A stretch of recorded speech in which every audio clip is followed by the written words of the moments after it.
everyone, myself Dr. Bajeta and today we are going to discuss gastrulation and organogenesis. Student, इसके पहले वाले video में हमने blastulation और इम्प्लांटेशन देखा था कि कैसे मोरूला ब्लास्टुला में कन्वर्ट होता है और कैसे ब्लास्टुला इम्प्लांट हो जाता है फीमेल के एंडोमेट्रियम में। आज हम देखेंगे कि कैसे ब्लास्टुला से गैस्ट्रुला बनता है। तो gastrulation, the process of formation of a gastrula from blastocyst. Blastocyst जो एक हॉलो कैविटी थी जो इम्प्लांट हो चुकी थी, उस ब्लास्टोसिस्ट से गैस्ट्रुला बनने की प्रोसेस को गैस्ट्रुलेशन कहते हैं। So gastrulation, it is the process of transformation of blastocyst into gastrula। So blastocyst जब गैस्ट्रुला में कन्वर्ट हो जाता है, इस प्रोसेस को गैस्ट्रुलेशन कहते हैं। नाउ स्टूडेंट, गैस्ट्रुलेशन के समय the rate of division of blastomeres और the rate of division of cells, जिसे हम क्लीवेज कहते हैं, वो रेट कम हो जाता है। Rate of cleavage, that is division, decreases। जिस स्पीड से सेल डिवीजन हो रहा था उसकी स्पीड धीरे धीरे गैस्ट्रुलेशन के समय कम हो जाती है। देन दो इंपॉर्टेंट इवेंट होते हैं इसमें।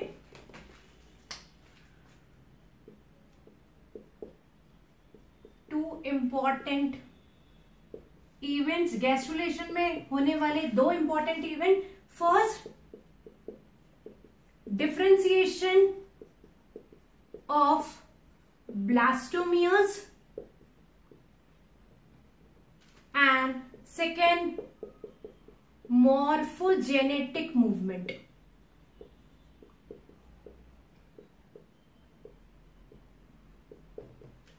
So what is this differentiation of blastomeres? Cell division के बाद बहुत सारे ब्लास्टोमियर्स बन जाते हैं। Now these blastomeres they differentiate themselves into 3 different germinal layers। ये जो बहुत सारे ब्लास्टोमियर्स बन जाते हैं, ये ब्लास्टोमियर्स अपने आप को अलग अलग 3 जर्मिनल लेयर्स में डिफ्रेंशिएट कर लेते हैं। तो आप सभी को पता है 3 germinal layers, that is ectoderm,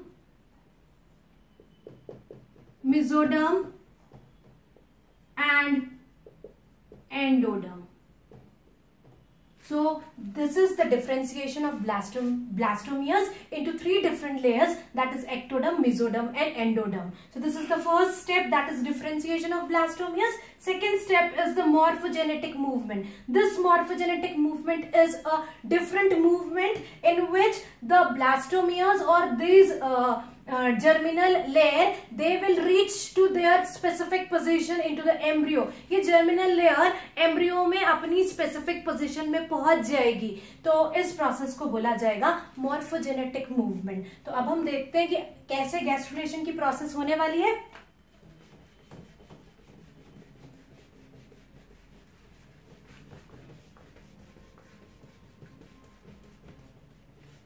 last video में स्टूडेंट्स हमने ब्लास्टुला का डायग्राम देखा था। तो ब्लास्टुला का डायग्राम हमने जब देखा था तब मैंने आपको बताया था कि जो आउटर सेल्स होते हैं उनको हम ट्रोफोब्लास्ट कहते हैं।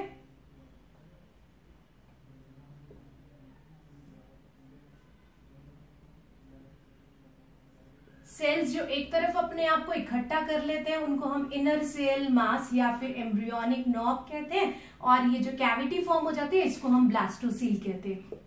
Trophoblast, these are the trophoblast cells, this is the cavity, that is blastocele, these are the cells of embryonal knob, that is inner cell mass।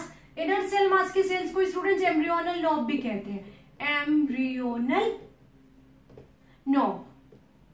और जो trophoblast cells inner cell mass के contact में है, जिसको मैं थोड़ा सा dark black कर दे रही हूं, ये ट्रोफोब्लास्ट सेल्स जो इनर सेल मास के कांटेक्ट में है, इनको हम सेल्स ऑफ राउबर कहते हैं। तो यही था स्टूडेंट्स एक ब्लास्टोसिस्ट का डायग्राम। नाउ ये ब्लास्टोसिस्ट कैसे गैस्ट्रुला में कन्वर्ट होता है वो हमको देखना है। नाउ स्टूडेंट्स सबसे पहले दो प्रोसेस साथ में होने वाली है। ये जो सेल्स ऑफ राउबर है ये डिसअपियर होने वाले हैं। जैसे ही ये सेल्स ऑफ राउबर डिसअपियर होते हैं, इनर सेल मास के जो सेल्स होते हैं जो अभी रैंडमली अरेंज है, ये अपने आप को एक डिस्क लाइक स्ट्रक्चर में अरेंज कर लेते हैं। सो कैसा होगा इसके बाद, trophoblast cells as it is रहेंगे, इनर सेल मास के सेल्स अपने आप को एक डिस्क लाइक स्ट्रक्चर में अरेंज कर लेंगे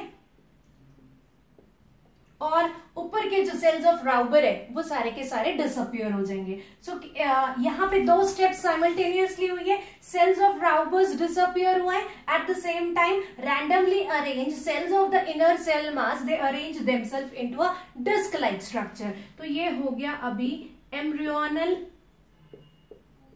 disc. This is blastocele as it is, and this is the trophoblast cells.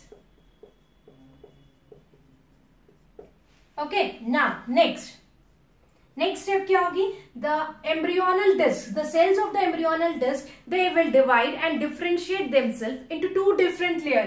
Embryonal disc के जो सेल्स है ये अपने आप को डिवाइड करेंगे कुछ इस तरीके से कि वो दो अलग अलग सेल्स की लेयर बनाएंगे। सो जो अपर लेयर रहेगी उसके cells tall and columnar cells रहेंगे, एंड जो दूसरी सेल्स की लेयर रहेगी उसके सेल्स जो रहेंगे वो स्मॉल एंड क्यूबॉइडल सेल्स रहेंगे। I am repeating it one more time. ये एम्ब्रियोनल डिस्क के ही सेल्स है, they are dividing themselves into a two distinct layer. One layer in which the cells are tall, pillar like columnar,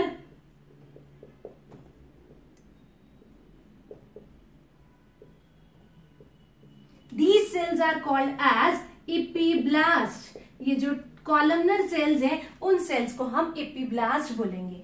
एक और cell की layer बनी है जो दिख रहे हैं आपको डायग्राम में, this are comparatively small and cuboidal in shape. ये स्मॉल और क्यूबॉइडल शेप के सेल्स हैं, इन सेल्स को हम कहेंगे हाइपोब्लास्ट।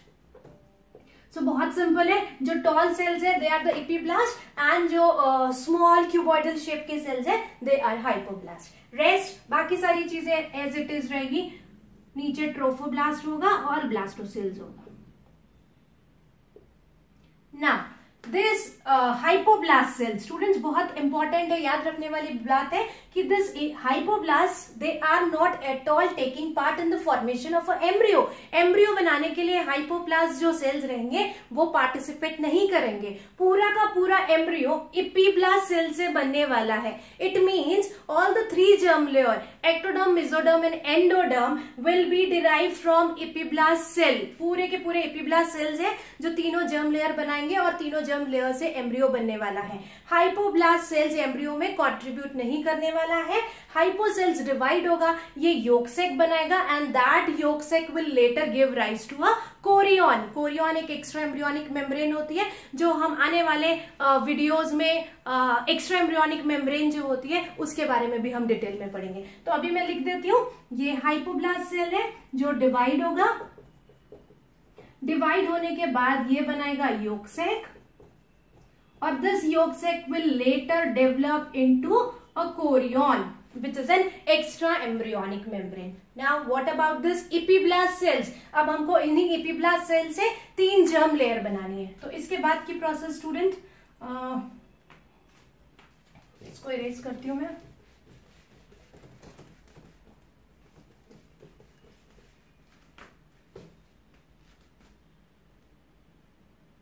अब क्या होगा, now students these epiblast cells, ये जो एपीब्लास्ट सेल्स है टॉल सेल्स है, ये कॉलमनर सेल्स है, these epiblast cells they undergo a process of delamination. Epiblast cells कौन सी प्रोसेस करेंगे, delamination. Epiblast cells undergo delamination. Now what exactly this delamination is?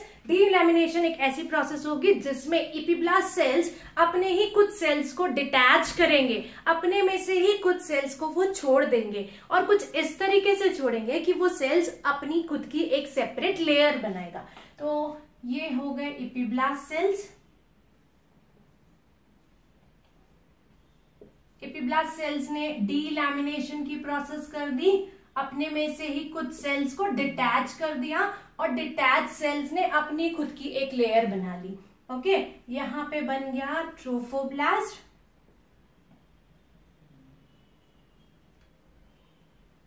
और ये जो हाइपोब्लास्ट सेल्स थे उन्होंने डिवाइड होकर ब्लास्टोसील कैविटी में योक सैक बना लिया।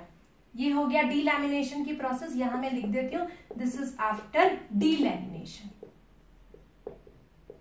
Now what is the next process? ये एपिब्लास्ट सेल्स ही है जो डीलैमिनेट हो गए और उन्होंने अपनी एक डिफरेंट लेयर बनाई। Now this delaminated cells they divide and redivide in such a way that they encloses the yolk sac. ये जो एपिब्लास्ट सेल्स है जो डीलैमिनेट हो गए थे, ये अपने आप को डिवाइड और रीडिवाइड करेंगे कुछ इस तरीके से कि ये योक सैक को एनक्लोज कर ले। So now this is the epiblast cells और ये यहां पे है योक सैक और ये योक सैक के आजू बाजू बन जाएगी पहली germinal layer, that is endoderm. So the very first germ layer which is formed is the endoderm. तो पहली germ layer जो बन गई है that is endoderm. Now again the epiblast cells which is already left, these cells again divide and redivide in such a way that they encloses the amniotic cavity. ये जो cells बच चुके थे, ये जो cells बच चुके थे, ये फिर से अपने आप को डिवाइड और रीडिवाइड करेंगे कुछ इस तरीके से कि ये amniotic cavity को enclose कर ले। So the next structure, ये यहाँ पे ट्रोफोब्लास्ट तो सेल्स रहेंगे ही। सो ये एक अमनियोटिक कैविटी को सराउंड करने वाले सेल्स होंगे और एक योक सैक को सराउंड करने वाले सेल होंगे। यहाँ पे मैं लेबल कर देती हूँ student, this is yolk sac और this is amniotic cavity. Yolk sac के आजू बाजू जो सबसे पहले सेल्स बने थे that layer is the endoderm और सेकेंड जो लेयर बन गई एपिब्लास्ट सेल्स से that is ectoderm. So ectoderm is the second germinal layer which is form. Endoderm is the first germinal layer which is formed and ectoderm is the second germinal layer which is formed. Now in between ectoderm and endoderm there is a formation of third germinal layer that is mesoderm. Ectoderm और endoderm के बीच में तीसरी germ layer बन जाती है student जिसको कहा जाता है mesoderm. So this is how all the three germ layers are formed in an embryo. इस तरीके से एम्ब्रियो में तीनों germ layer बन जाती है।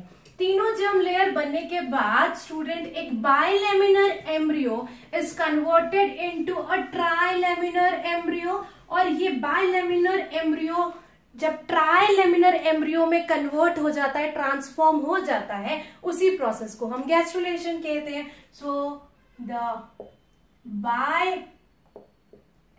bilaminar embryo is transformed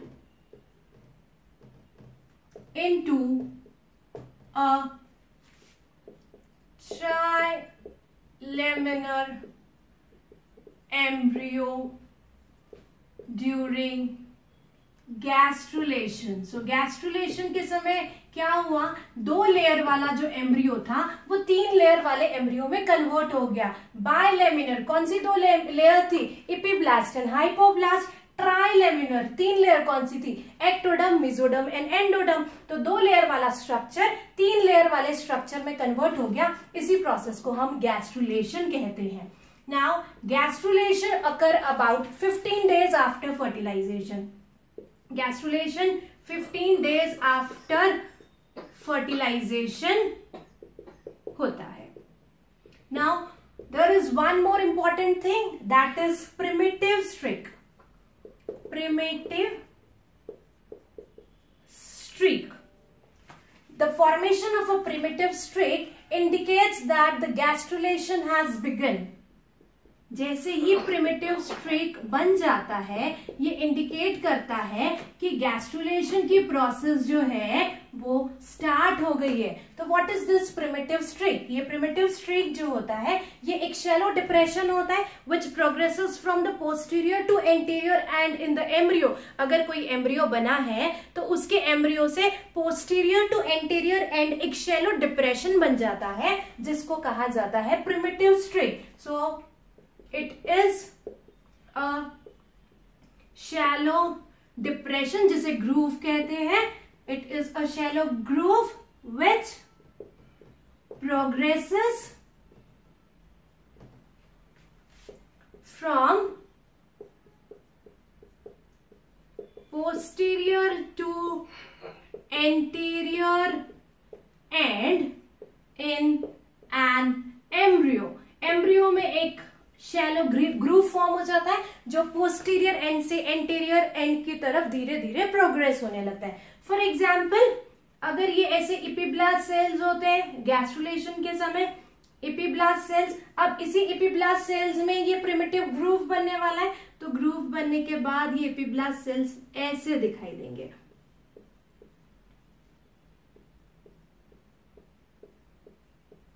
और ये जो ग्रूव बनता है इसी को हम प्रिमिटिव ग्रूव या फिर प्रिमिटिव नॉब या फिर प्रिमिटिव डिप्रेशन कहते हैं. Now what is the significance of this primitive groove? ये प्रिमिटिव स्ट्रीक क्यों बनता है? The significance is it determines the bilateral symmetry of embryo. ये एम्ब्रियो की बायलैटरल सिमेट्री को कंफर्म करता है कि प्रिमिटिव स्ट्रीक बनने के बाद जो एम्ब्रियो ग्रो होने वाला है उसकी बॉडी की सिमेट्री बायलैटरल होगी. इसीलिए this is there is a formation of this primitive streak. Now students, अब हमने देखा कि गैस्ट्रुलेशन में एम्ब्रियो में तीनों जर्म लेयर बन चुकी है. Now this germ layer will take their specific position. ये अपनी अपनी पोजीशन ले लेगी एम्ब्रियो में, और आपको पता है कि सारी जो जर्म लेयर होती है उनका फेट, उनका फ्यूचर ऑलरेडी डिसाइडेड होता है, और फिर वो अपने अपने ऑर्गन्स, बॉडी के पार्ट्स बनाना चालू कर देती है. फॉर एग्जाम्पल, अगर हम एक्टोडर्म की बात करें तो ectoderm will later form the nails, the hair, then the epidermis, then sweat gland, sebaceous gland, lacrimal gland, mammary gland, nervous system, brain, spinal cord, then the dentine of the teeth, then adrenal medulla. तो ectoderm ये सारे structures बनाना शुरू कर देती है. Mesoderm बनाना चालू कर देती है, enamel of the teeth. Then adrenal gland का outer, that is adrenal cortex बनाना चालू कर देती है. उसके बाद हमारा पूरा कार्डियोवास्कुलर सिस्टम भी मेसोडर्म बनाती है. हमारा हार्ट, हमारा ब्लड, हमारी ब्लड वेसल्स बनाना चालू कर देती है. उसके बाद एंडोडर्म बनाती है हमारा टंग बनाती है, हमारे टॉन्सिल्स बनाती है, हमारे लैरिंग्स, ट्रकिया, ब्रोंकाई, लंग्स, ये सारा एंडोडर्म बनाना शुरू कर देती है. तो student, fate of all the 3 germ layer are already decided. जैसे ही वो अपनी अपनी पोजीशन एम्ब्रियो में ले लेते हैं वो अपने अपने ऑर्गन्स बनाना चालू कर देते हैं, एंड उसी प्रोसेस को हम ऑर्गेनोजेनेसिस कहते हैं. तो इस वीडियो के साथ स्टूडेंट्स हमारा एम्ब्रियोनिक डेवलपमेंट जो था टॉपिक वो कंप्लीट हो चुका है. आज के वीडियो में हमने देखा है gastrulation and organogenesis. Next video में हम प्रेगनेंसी डिस्कस करेंगे. Thank you students.